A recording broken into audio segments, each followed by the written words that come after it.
سکنت ہے، وہ اس کے بس میں ہے نہیں. میت کوشچن ہے جی، قرآن مجید کس کے لیے آیا ہے؟ نفس کی پیوریفیکیشن کے لیے. اور موت کس سے ہونی ہے؟ نفس کو. نفس کیا ہے وہ ہم سمجھنے کی کوشش کر رہے ہیں. یہ بات سمجھ آ رہی کہ نہیں آ رہی؟ اور نفس سمجھنے کے لیے ہم نے بحث کہاں سے شروع کی؟ شخص سے. اور شخص کیا ہے؟ وہ وجود ہے جو اپنی مرضی سے حرکت کرتا ہے، مرضی سے سکنت کرتا ہے. جب اس کی حرکات ختم ہو جاتی ہے اور صرف ایک سکنت بچتی ہے، وہ بھی اس کے بس میں نہیں، تو اسے کیا کہتے ہیں؟ وہ آنے والا، وہ جو نظر آنے والا، وہ جو شخص تھا، اسے ہم اب کیا کہتے ہیں؟ میت. یہاں تک باتیں کلیئر ہوگی؟ کوئی سوال ہے تو موسٹ ویلکم. یہاں تک اگر کچھ بات سمجھ نہیں آئی کلیئر ہوگی بات. تو اب میں بتا رہا تھا آپ کو کہ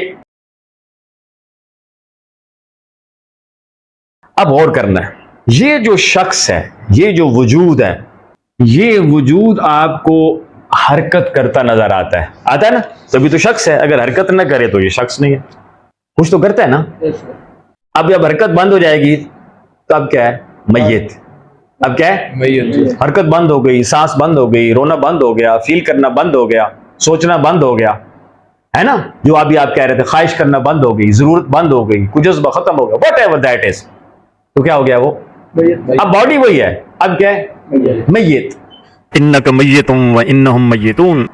میت. کوشچن ہے جی سر، جیسے کہ کئی بار سر اسی آیات کل نفس ذائقۃ الموت، اس کا سر جب کئی بار ترجمہ میں نے سر پڑھا ہے، اس میں جاندار کا لفظ آتا ہے. ہاں. تو سر اس سے مراد پھر سر دنیا میں جتنے جاندار ہیں وہ سب ہوں گے؟ اب یہ دیکھنا ہے، کمال کی بات ہے. لکھی اس سوال کا تفصیلی جواب عامر مسعود کی تلاوت کردہ آیت ھذا، یعنی سورہ آل عمران کی آیت نمبر 185 کل نفس ذائقۃ الموت، اور سورہ رحمان کی آیت نمبر 26 کل من علیہا فان کی روشنی میں تصور موت و حیات اور تصور دنیا و آخرت پر ڈسکشن کے دوران دیا جائے گا.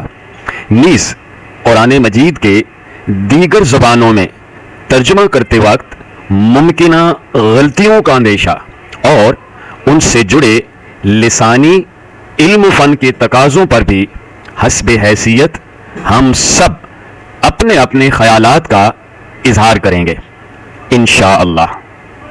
اس وقت لفظ نفس پر گفتگو صرف اور صرف اولاد آدم و حوا، یعنی ہم انسانوں کے حوالہ سے ہو رہی ہے.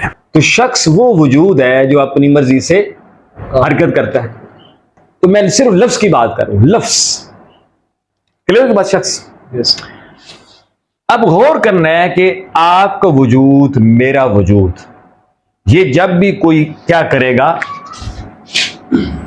حرکت کرے. حرکت کیا کرے گا؟ حرکت کرے گا. یا حرکت کرتے کرتے رک جائے گا. کیا؟ سکنت. حرکت کیا کرے گا؟ رکا رکا حرکت کرے گا، یا حرکت کرتے کرتے رک جائے گا. دونوں بات سمجھ آئی؟ یعنی شخص، وجود، یہ جو نظر آ رہا ہے، یا تو یہ حرکت کرتے نظر آئے گا یا سکنت. یہ بات سمجھ آ رہی ہے؟ پکی گل ہے. میں کتنی گلیں دسیاں؟ 2. یعنی یہ شخص، یہ جو نظر آ رہا ہے، یہ جب حرکت کرے گا تو پہلے کیا تھا؟ سکنت میں تھا. نہیں بات سمجھ آئی؟ اور حرکت کرنے کے بعد پھر کیا ہو جائے گی؟ حرکت میں سکنت. اب غور کریں، غور کریں. جب میں نے کہا غور کریں، اس سے پہلے میری زبان کیا تھی؟ سکنت. اس کی حالت کیا تھی؟ سکنت.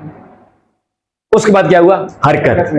تو کبھی غور کریں آپ، انسان، یہ جو ہمارا شخص ہے، کوئی بھی، تو جاندار جسے آپ کہہ رہے ہیں، وہ کیا کرتا ہے؟ یا تو حرکت کرتا ہے یا سکنت کرتا ہے. تیسری چیز نہیں کرتا. وہ گل سمجھ آئی؟